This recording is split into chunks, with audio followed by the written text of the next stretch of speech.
everybody, how you all doing? Welcome back to the channel. It's a really good one for us today. We've got an ex-footballer on the show for the first time, which we're really excited about, as well as being extremely nervous, not going to lie about it, but hey, we'll get there. So ex-Greenock Morton, Nottingham Forest, and a Kilmarnock legend. The Kilmarnock legend, Mr. Alan Mahood. Alan, how you doing, mate? I'm very well, thanks, Jamie. Thanks for asking me on. It's a pleasure. No problem, mate. We're really excited, like I say. So we'll just get down to the first question then, mate. So, away. Brilliant. So take us back to the very start, mate. When do you remember your first kind of football memory, and what made you want to become a professional? First memory was probably school team. I went to Abbey Primary down in Kilmarnock. That's where I grew up. So I played the school team. I think I was primary 4. I got into the school team. And then I joined a local club, Ardea. We're in Stevenson. I joined them when I was 8. Went along there and played, and that's when it all started. Was there any mentors or anybody in your family that helped you with your love of football or encouraged you in that? Well, it was my older brother Brian. He played. His nickname was Pelly. He was all left foot but no heart, so the opposite. But he's 10 years older than me, so I probably just tagged on his coattails when we were younger and joined in with his pals. And obviously my dad encouraged me to go along and play. And we went for there, joined the Anchor Boys and stuff. So it was football about all the time. So you're already played for Bonington Thistle. What's your memories of that one?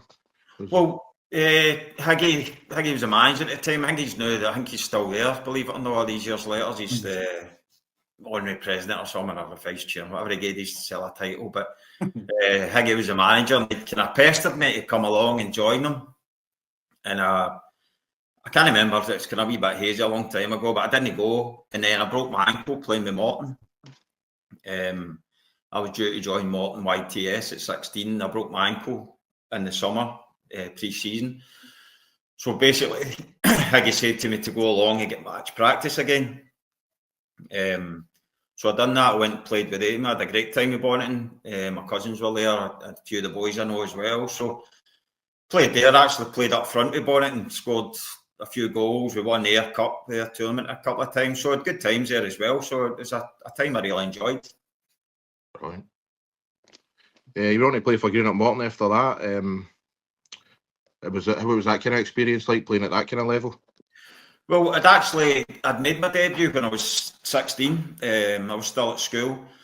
But I'd been grand training with Morton for I signed S form at 13, which is obviously the old schoolboy forms.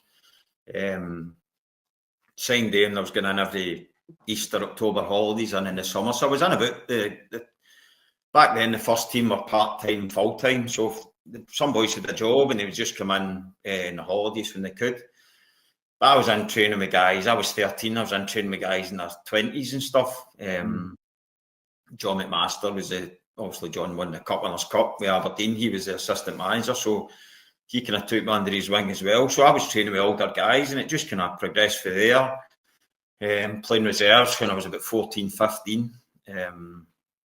Going away pre-season up to Huntly and Devonville, the first team, and I was 15, 16, but I looked about 12. So I had all these guys looking after me and sneaking into the pub for a Coke and a bag of crisps and stuff. It was all, I probably learned there off the pitch, if I'm being honest, for the boys as well. But it was great times, and obviously kind of helped my appetite for wanting to be a footballer. A few life lessons along the way. Some I can't repeat here. I could tell but no, a few boys into trouble. But well, like I say, it was good off the park as it was on, because they looked after me both. So I've got a lot to thank them for. And it was in your later teens, you attracted some big teams coming in for you, Chelsea, Liverpool and Rangers. How did you deal with that pressure at such a young age with these big teams looking at you? I think at the time I was probably just naive. I was still YTS at that time, earning my £32.50 a week. So I just wanted to play football. So these things weren't really phasing me because I didn't know any better, if you like. So I think if you're a wee bit older, it could probably affect you a wee bit more. But because I was young, I just played. But obviously, looking back now, it was nice to have that much kind of interest in you. Definitely. So obviously you did attract to big clubs, and then you end up going to Nottingham Forest. Yeah. What made you choose Nottingham Forest, and was it anything to do with Mr. Clough? It was a bit of that as well. But at the time, I'd been doing training with Liverpool for a couple of days, and then I went down and spoke to Chelsea. We got flew down. My dad got flew down to Chelsea, and we went to a game. And to be honest, I think it was a nothing each game. It was rubbish. And then went back into the lounge after the game, and it was like John Major and David Mellor, all these guys that I wasn't interested in. They're all politicians, but I didn't interest me at that age. I just wanted to play football. And then flew down to speak to Forest, and they showed us round, and it was the time Roy Keane and them were playing, so it was that kind of era. And I just got a good feeling about it.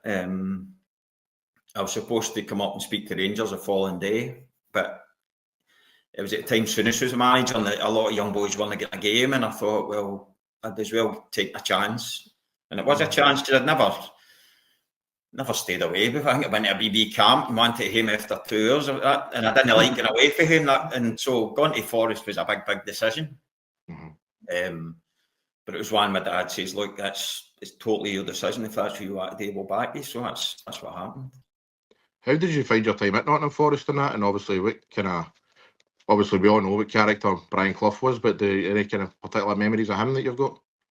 No, well, the thing was for me, I'd played for Morton in the quarters of Scottish 91 against Motherwell. It was the year Motherwell won it, beat Dundee United 4-3 in the final. And I got injured in that game, and that was the March. And they signed me knowing I was injured, and I didn't train again basically to the pre-season. So I was down there, new boy on my own, not on my own, but without my parents and stuff, and injured. I couldn't train. I couldn't really get to know the boys, and it was hard. No making that as an excuse.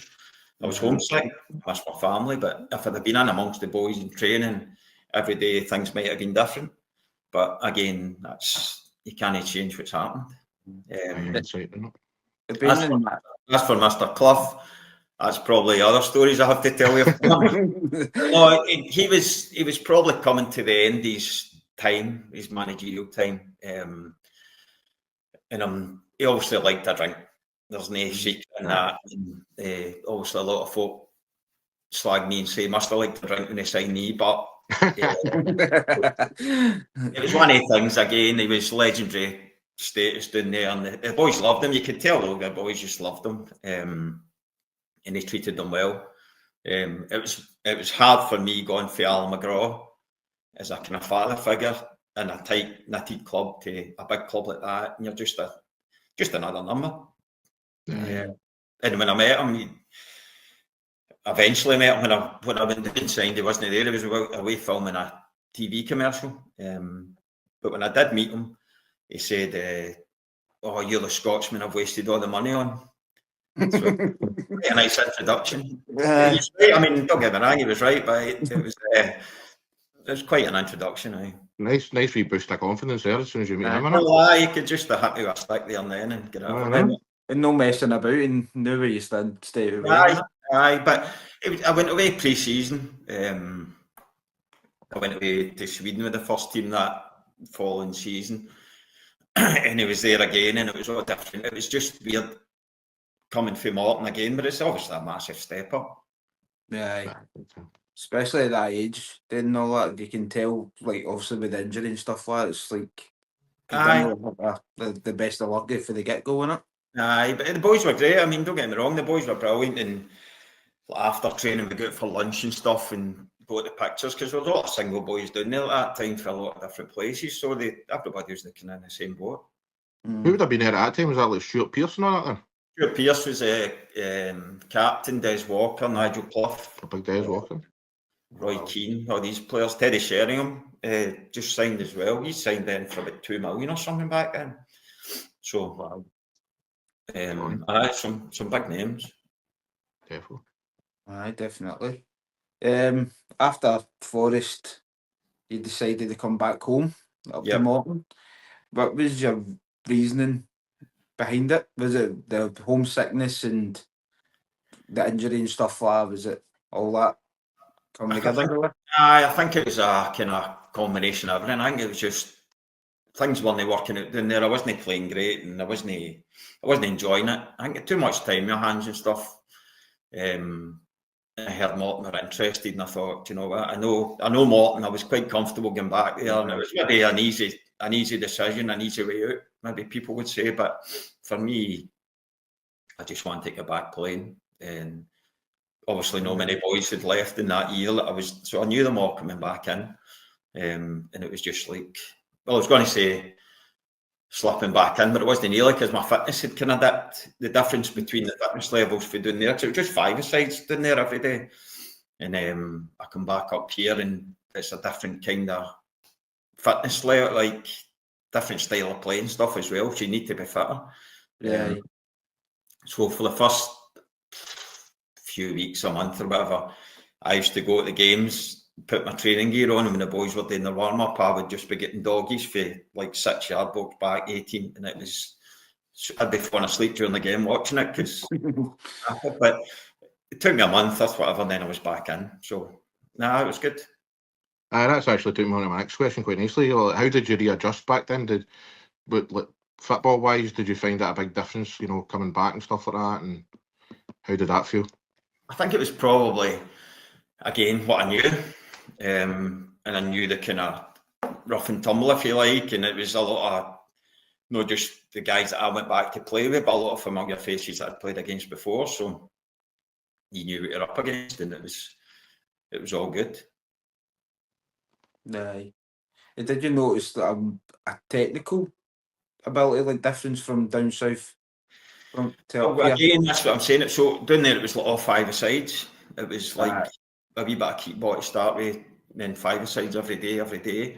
Whereas up here, it's like even Kilmarnock, you get on a Monday, then Tuesday's a doubler because you know you're running because you're up on a Wednesday. So it was like probably more fitness based, and a wee bit. I don't know, it's different because it was only the reserves down there, so I can't really compare but up here, you know what it's like. It's like blood and thunder at times, and you need to be up for it. Definitely. You eventually became the captain of Morton. See, when you became the captain, did they give you more a bigger responsibility? Well, see, to be fair, at Morton, I wasn't the captain often. It was Dan McInnes was probably the captain most of the time, like coming and back up. Derek captain him, and he left. It would have been Derek Collins, who was longest serving player. But again, the captaincy thing, it's nice to get it. It's nice to lead the team out. But again, you've still got the same job to do. Yeah, it doesn't really phase you that well. No, it's nice. It's a nice honour when the manager puts his faith in you, and like I say, you're asked to lead the team out and toss a coin and whatever. But the same, you still get the same job to do. Maybe, and if you're not still geeing the players up when you're not the captain, then you should be. So, definitely. You know what I mean, it's like a team effort. Definitely. Well, even though you enjoyed your time at Morton, mate, you ended up fulfilling your boyhood dream in 1998, signing for Kilmarnock. You played alongside big names there, as we know, Ian Durrant and Ali McCoist. How did it feel, obviously, playing for your boyhood club and playing alongside guys like that who have won, obviously, big things in Scotland? That was great. For me, obviously, it's no secret I am a Killie fan, and I grew up supporting them.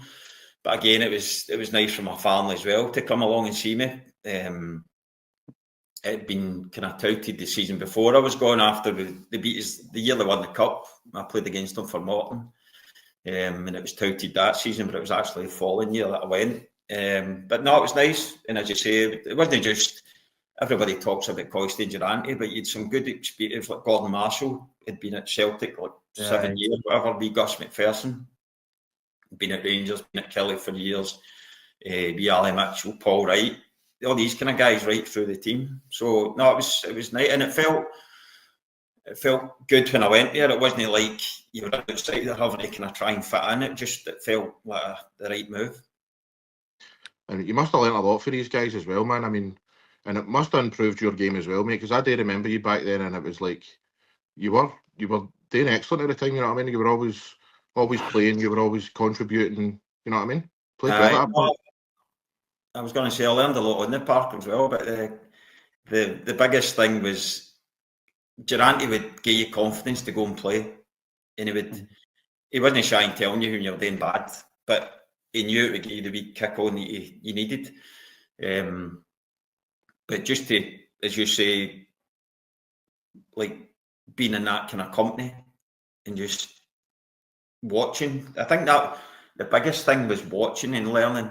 Because you can ask as many questions as you like. You can sit and ask me 100 questions, but see if, unless you're actually there watching somebody doing what they do. I mean, said it before, Big Marcy's coming for a corner and picking the ball up, and Durante's asking for it in our 18-yard box to go and play, and I'm thinking, whoa, get it up the park. But eventually, it's your confidence grew, and the wee Durante was brilliant at. He would be centre mid, I'd be right, maybe John Hendry left. And for 10 minutes, he'd swap you and let you play in the middle. And you get a wee... And then if you're doing too well, he'd make sure he swapped again and kicked you back out, just in case you stole his thunder. But he was good at that, and he was good at encouraging. And it was as you can imagine, it was a tough dressing room. If you didn't stick up for yourself, you could sink very easily. But they knew when to get out, and they knew when to earn you at the same time. So they'd been there as well. So guys like that, you're always going to learn of. It was great for our defenders to play against Coisty in training as well. And Coisty would talk to them, likes a young boy, Big Jimmy Loughlin, that played. Maybe Big Jimmy was getting too tight, and Coisty's rolling him and saying to him, just like stand off a wee bit or do this or do that. So that they kind of lessons as well every day are brilliant for everybody. Definitely. Just made me laugh there a wee bit, but when you were saying about how you panicked when Durant was getting the ball in the 18-yard box. What about now, man? Every team's playing like that, isn't they? I know. Maybe he started it. No, but it was the fact that the 18-yard box seemed crowded and he still wanted to go and play, and I'm like, no. But again, that's the belief he had in himself. So, and it kind of rubs off on you. I was going to say, there must be some mental Coisty and Durant stories you have to share. Is it going to get me wrong?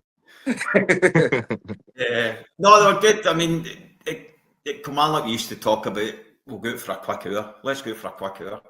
So after games, that was back in the day, you could have a couple of shandies after a game and drive up the road and stuff. So we always made sure we were, as a team, because I think that was their kind of mentality at Rangers as well. So we done that at Kilmarnock. We like to go after a game for an hour and then go our separate ways and then meet up again the Monday morning at training, which was good. Sometimes we get we got a Wednesday off, and then sometimes we'd all meet up on a Tuesday after training. We'd have a double session, which was Bobby ran us because he knew what was coming. So he gave us a hard session, and we'd all meet up in Glasgow for a bite to eat and a few drinks. So it was good team spirit as well. Actually, you mentioned Bobby Williamson there. I mean, what kind of manager was he to play under? That must have been good. He was Bobby was probably the opposite for Alan McGraw, and I don't mean that derogatory towards Bobby, but Bobby would come in. When I went to meet him to sign, he turned up. He'd been out weeding in the garden or something. He turned up with this all manky t-shirt and his jeans were all bogging. He said to me, "You want a pint?" And I was going, I thought he was testing me. And I said, "I'll just have a juice." And he's looking at me, and I don't think he was going to send me after that. I didn't have a beer. But Bobby was great. Bobby was very, if you were in the team and the team was winning, he would literally, on a match day, pop his head in and say, "Same team, same subs, close the door," and just let you go on it. But he was very good on the training field, like shape and formation, if you'd not get the ball, how to work to win it back. And he had Jerry McCabe and me, Jimmy Clark, was his assistants, who were, the three of them just worked well together, and it was a really good combination. Jim Jeffries as well. You played under him at Kilmarnock, didn't you? Under him, Bobby left. Bobby went did Bobby go to Hibs? I think Bobby went to Hibs at the time. I And think he did, aye. Jim Jeffries come in. So I was there with Jim 2 or 3 years after that as well. How was Bit of Jim an angry man, Jeffries? I heard. Yeah. I heard a bit of an angry man at times. No, at times, all the time. But that, him and me, Billy Brown, they were a double act and all, because I think they worked there for years. But aye, it was different again. It was just adjusting to, because we was obviously bringing in a lot of ex-Hearts players who had obviously played at a higher level, Fulty, Lockie, Swiggy, Wee Hosey, players like that. So again, you had to adjust and just go with what he was doing. Right. Aye, definitely. Your time in Kilmarnock, you played the UEFA Cup and stuff like that. Must have been a great feeling, especially growing up as a fan and being able to play in the sort of games. Go, Corey, try and say the name. Try and say the name of the team he scored against. I practice this all day. I'll practice this all day, but I've got it down here. Zeljekin can? No chance. That's not that. But the boy's name up, they once. Zeljekin. Aye. It was close enough. Aye. You that. I have a couple of pints, you'll be able to say it. Aye, definitely. No, again, it was an eye-opener, because we went over to Bosnia for the first game, and it was all like mass graves behind the stadium, and you weren't allowed out without the wee guide taking you, because there was bullet holes all over the buildings, and then we stayed in the Holiday Inn, there was bullet holes and stuff, and it was quite an eye-opener, and it kind of hit home what football is. I mean, football is great, but when you go to places like that, you just realise it's not everything. And we drew 1 each every year, but Kevin McGowan scored, and then we come back to our place, and I was lucky enough to get the goal, which maybe made it odd for me in back, because that was my home debut and I scored, so the fans are expecting every week. But no, it was great. But the amount of countries we went to, Iceland, Norway, played against Kaiserslautern, and I get slagged for name dropping. Yori Dorkaev was playing with them at the time. Mate, I'd be saying that every day if I played against Dorkaev. My wife's sick. That's what I call her now. Yuri. I'll get near her either. He just won the World Cup in '98. He played against them '99, but that was some night over in Germany. They beat us 3-0, but just the atmosphere, and I remember cramping up, like going through the second half. Just, I don't know if it was having the occasion and not being able to get close to anybody and the heat and everything, but it was again what you weren't expected to win it. They won the cup, never mind, like beat these teams. So it was just an experience, but it was great. I think somebody was saying I played in Europe maybe 10, 11 times, which something you wouldn't have thought about, but when you look back, you're quite pleased with that. Amazing, man. Obviously, you did play against Kaiserslautern, and everybody knows they was a big German team, stuff like that, but like in general, and the teams you played against in Europe and stuff like that, did you see a massive difference in quality and, you know, the level? We played Sigma Olomouc, were a Czech Republic team, and when we beat the Bosnian team that we can't say, they played Sigma the next game, and I'm sure it was them at Rugby Park. We had the grass at the time, and we were watching them during the warm-up, and they were standing in a circle with the coach in the middle, and they were all running on the spot. Whenever he clapped his hands, they all turned and ran, done a slide tackle, and then run back in, and we were all going, what's going on here? They were a team. They were absolutely this. But even over there, it was one of the hottest I've ever played in. It was actually, I remember warming up in the shade with a hat on. It was boiling, and I'm not making that as an excuse because they played us off the park, but some of the it's just a different level again.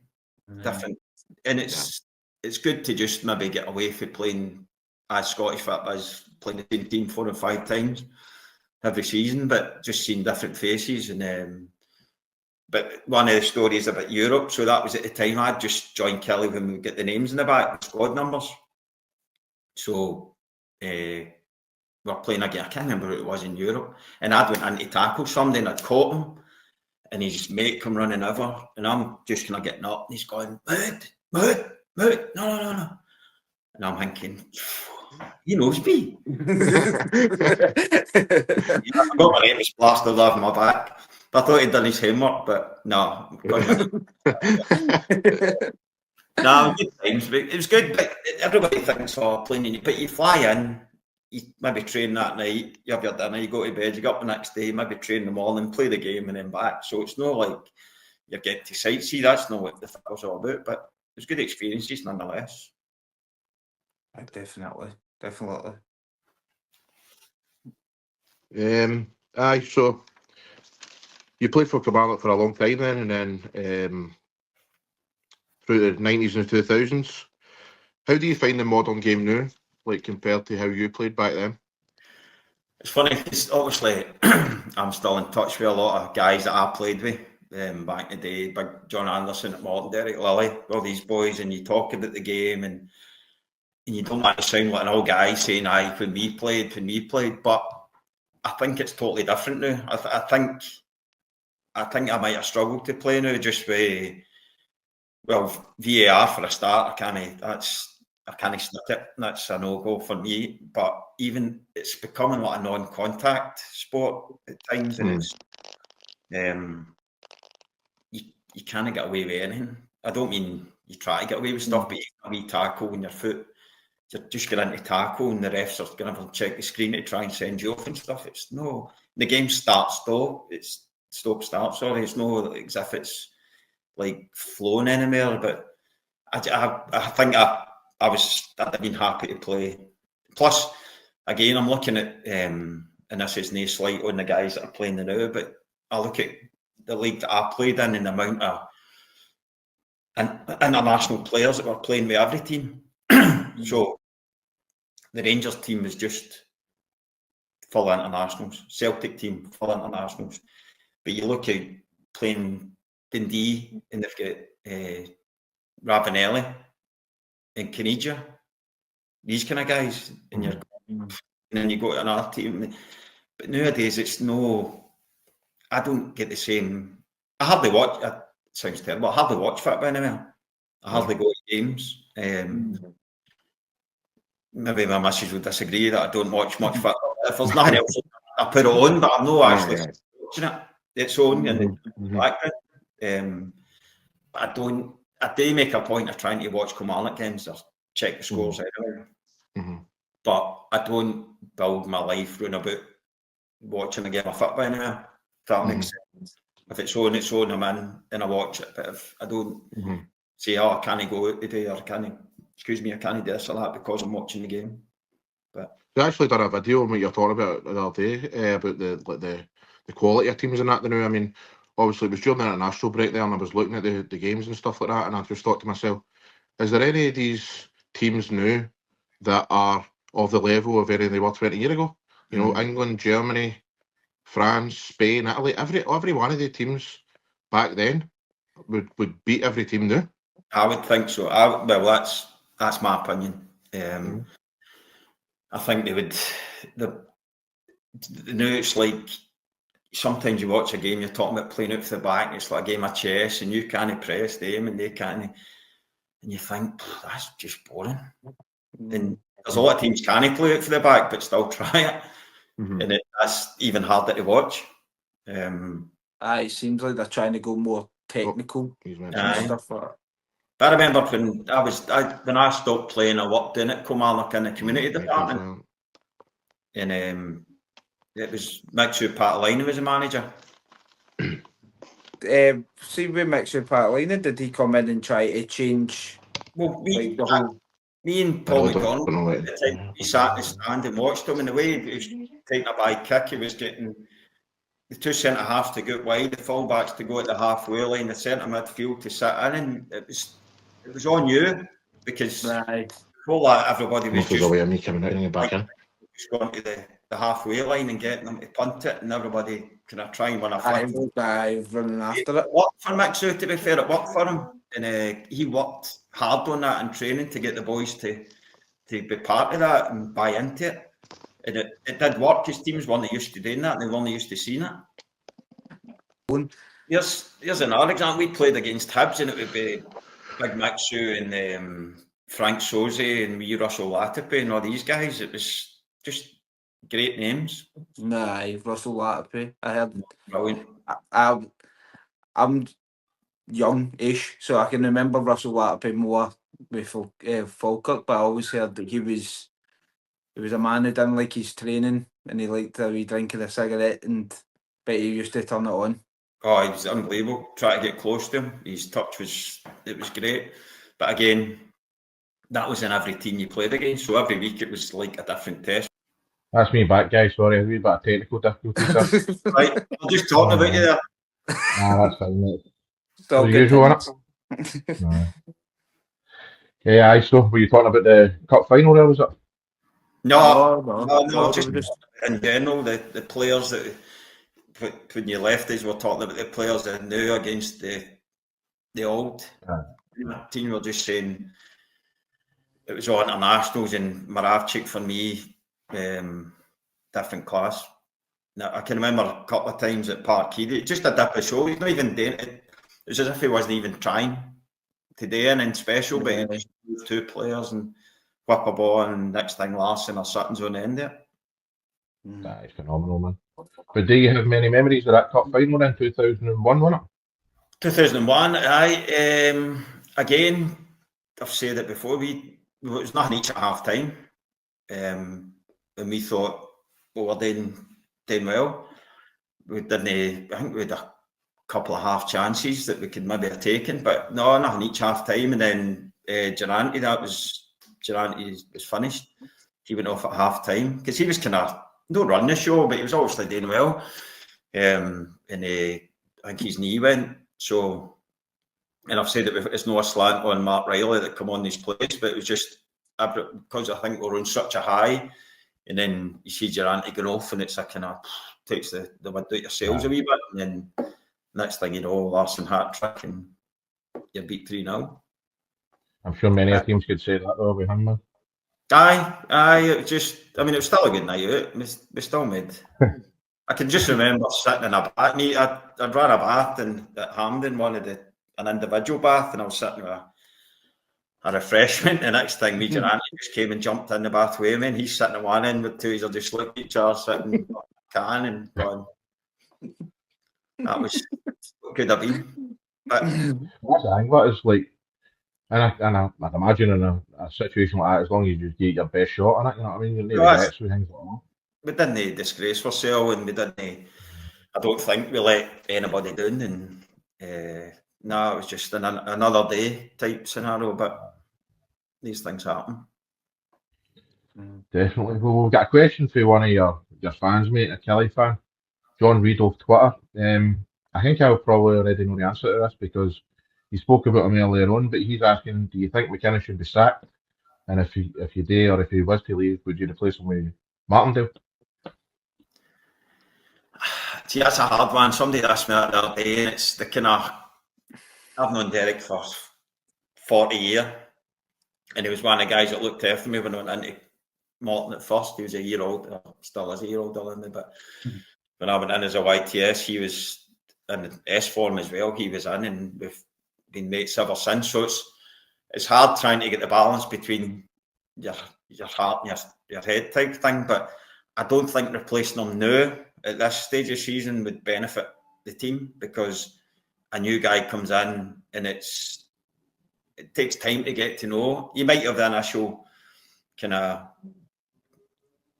bounce to the new manager and everybody wants to impress him, but again, could you take that on for the next 6-7 games or no? I don't know.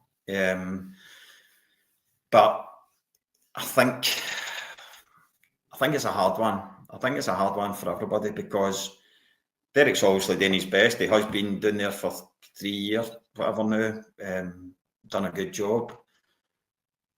But I know the fans aren't happy.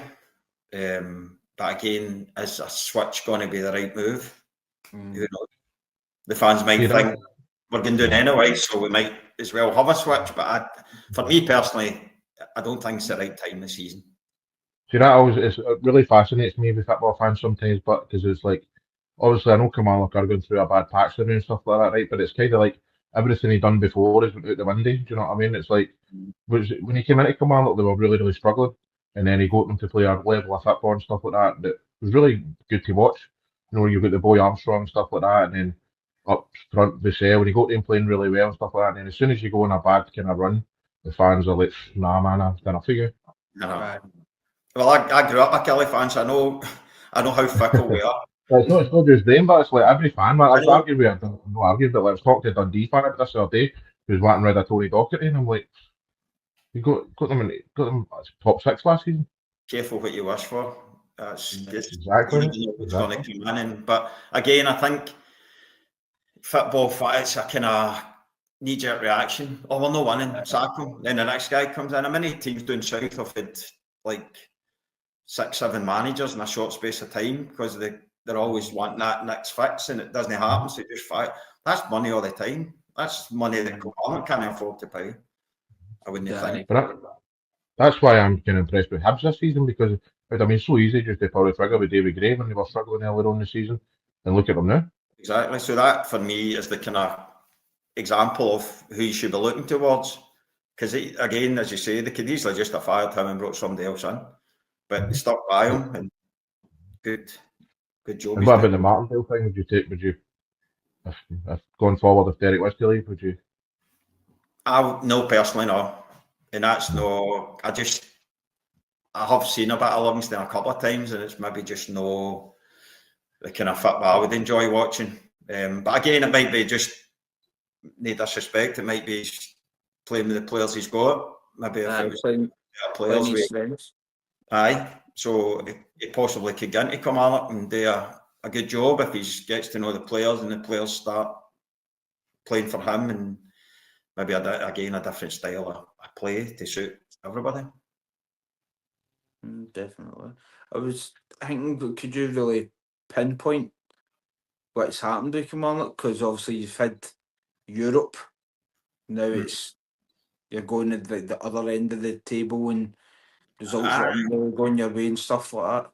It's a hard one because I don't watch them week in, week out, so it's hard to comment for that side. But I think, and I'm again no sticking up from, but he's had a few injuries and there's key guys missing and key men, which is hard for a team like Kilmarnock because you need just key players fit and ready to play every week.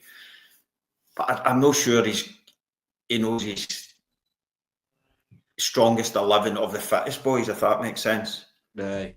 So it'll be hard if he goes in a wee run and then all of a sudden he's got a couple of injuries, then he's maybe going to have to shuffle the pack a wee bit and play boys out of position so he can bring another guy in, and that's hard for players as well. See, if you're no settled and you don't know what maybe next week who you're going to be playing, and then you go out and play. You played well last week, but then you're playing a different position, and then you're not having such a good game. I think I want to get back to where I was playing last. Definitely. That's playing in people's minds as well. So it's not just going to be one thing. That's the thing. It's going to be a combination of things that are not just right. It's great. It's even it all clicks and it's all gone great and you're winning. Brilliant. Because we all know that Derek McInnes is obviously he's a really good manager, like what he's done with Aberdeen, and even he's starting with the Kilmarnock, getting them up for the championship. So people can't really say he necessarily is the problem. It's like you have to look at the grand scheme of things. There's got to be many reasons, not just like he's woke up one day, he's a bad manager. I mean,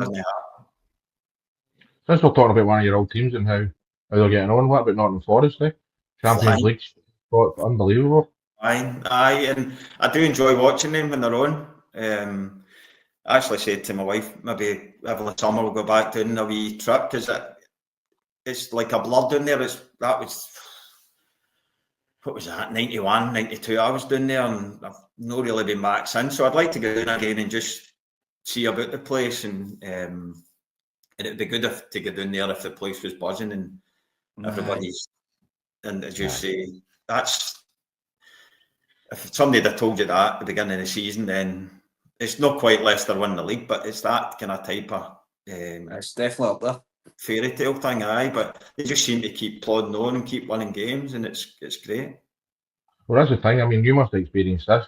To me, they're the perfect example of a team that, like, look on paper, you think, nah, but they've got obviously some togetherness and obviously confidence and stuff like that. And then that you look at, like I say, you look at the team on paper and you think, battling relegation. You know what I mean? But they're absolutely flying, man, in the Champions League. It's unbelievable. And they've not spent millions compared to other teams like Man City struggling just now, but you're used to them being the top team all the time. But because they took a wee shot, and then all of a sudden Forest are flying. So it's good to see it. I like it when it's different teams that are rather than just the same team winning every season. You know who's going to win before even the league starts. Yeah, definitely. One question I want to ask you, mate, is if you could give a young player advice in this day and age, you know, who's trying to build a career in football and stuff like that, what kind of advice would you give them? I'd probably say, listen, pay attention to the kind of senior players or whatever team you're playing in, your coaches, your manager, because these guys they're not just doing it for themselves, they're not in football for themselves, they're in to help other folk as well, especially coaches. I was lucky at Morton. I had, like I say, John McMaster and Alan McGraw, but I had a lot of senior pros that helped me out and would put their arm around you if you weren't doing so well or look after you on the park. But you've got to learn off of these guys. And I work in a school now. I work in a primary school, and I talk to the kids and stuff about football. And did you watch that game? They don't watch football anymore.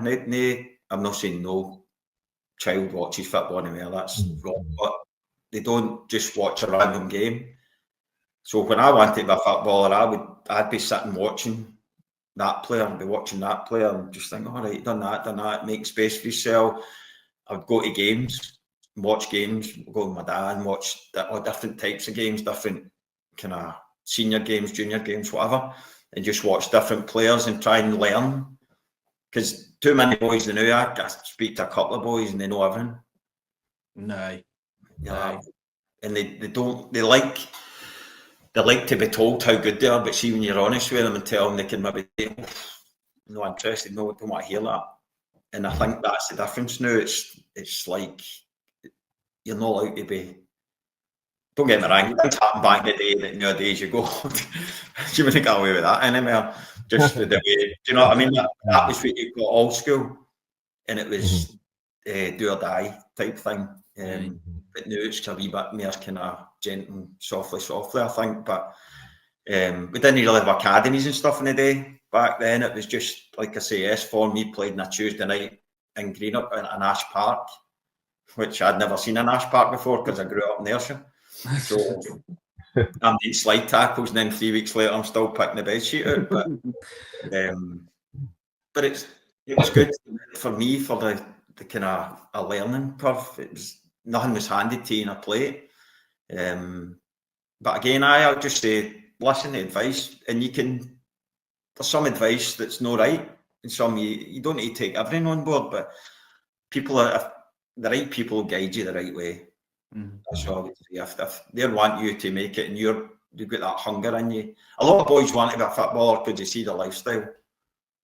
I want to be a footballer because I want a big house and a fancy motor and a big watch and tattoos. That's the kind of, and then you're a footballer type thing. You need to be a footballer first and earn the right to do all this, but they see all the trimmings, you know, they watch the telly, and it's kind of unrealistic. Guys earning 250, 300 grand a week, that's ridiculous. Aye. It's definitely the problem in modern football that you get someone, just for example, Rashford, about 17 and they're getting 200 grand. You're not really improving them, really. You're just improving them. People wonder why you're going after deals. You know what I mean? There's no. So I always say, if you have a lower weekly wage but make the bonus, if you're winning, you get bigger bonuses, and you're actually getting rewarded for doing well.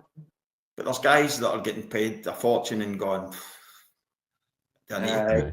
You hear the older players like, we had to clean the boots, we had to do this, we had to do that.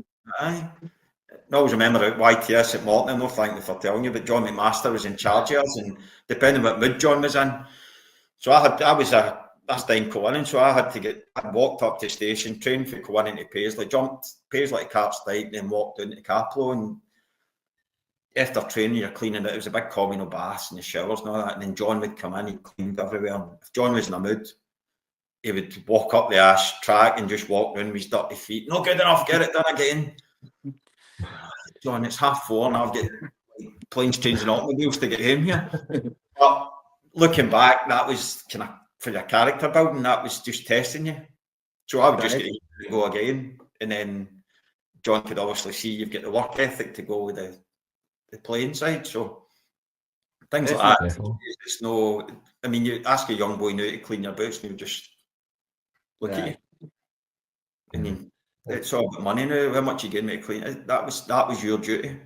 Funny we're talking about this, because I was listening to Talk Sport the other morning, and Ian Holloway, the manager down south now, and he was on with Alan Brazil and that, and they were talking about, he was saying, I still give players that rollicking, see if they need it. He says, I know that in this day and age and stuff like that it's frowned upon. He says, but if I feel that is going to improve my team and improve that player, he says, I'm still not scared to do it. Because they point kidding boys on. If you're not doing it, you need to find out. That boy doesn't get a rollick and he's just thinking, I must be doing all right. You're not. You've got to take it in the chin.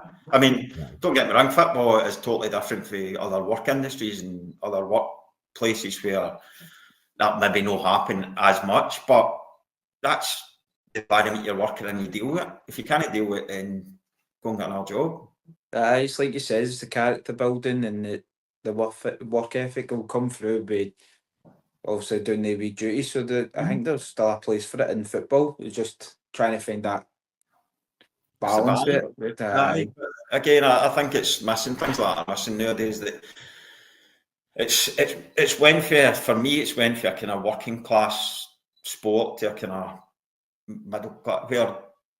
And it's not their fault, and I've said it before, but kids are now turning up, their mums are dropping them off in a big BMW or a Mercedes, and he's got his wee bum's getting heated in the way there, and he's sitting playing his iPad 16, whatever he is, and then he goes and trains, gets back in, his mum's got this heated seat on, and which is great, that's great, but I think when I played, it was, I always remember boys from Port Glasgow that didn't have a backside in their trousers and stuff, but they wanted to play and they would get 2 buses, and if they couldn't get a bus, they didn't have money for the bus, they'd walk to the game and stuff. And nowadays, I think the wains are just, everything's handed to them.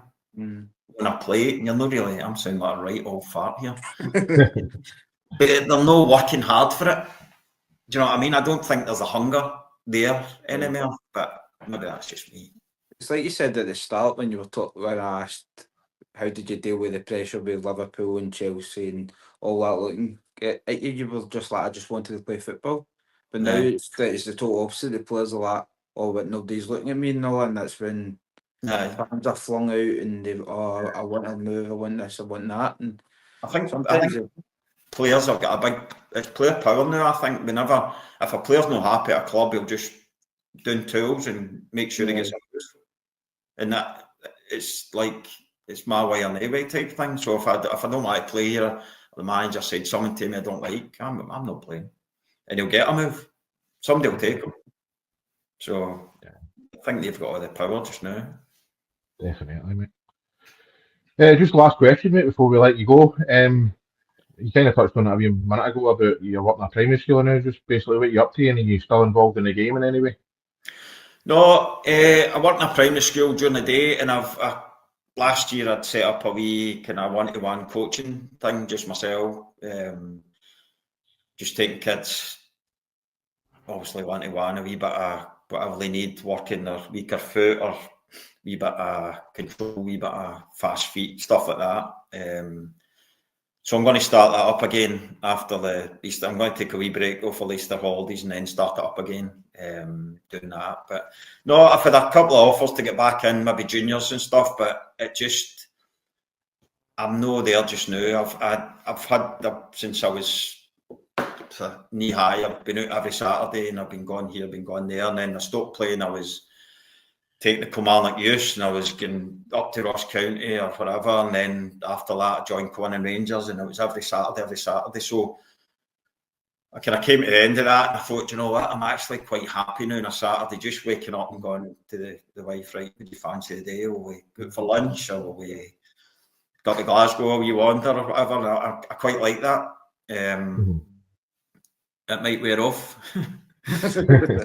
Off soon. Hope she doesn't watch this, but at the minute I'm quite happy doing my wee thing and doing my school and just potting about and enjoying myself. Well, that's great to hear, mate. And just want to say thanks very much for coming on. I'm going to be a wee bit sloppy here because I always wanted to start a podcast. I've always loved football and stuff like that, and I've never had the chance to sit down and talk to a guy like yourself about their career and, you know, what they achieved and stuff like that. So just want to say thanks very much, mate, and thanks for coming on, mate. Appreciate it. I thought I'd said something earlier when you done one, you bunked off. I thought I'd upset you. No, mate, I'm on, mate. It's not got the best Wi-Fi in the world, unfortunately. He's in a bunker, really. He's not in the house. Not like that. No, it's my pleasure, boys. Well done. I enjoyed that. Appreciate Cheers, it. Al. Thanks very much, mate. Take care. Cheers, boys. Cheers. Thanks. Bye. Bye. Right.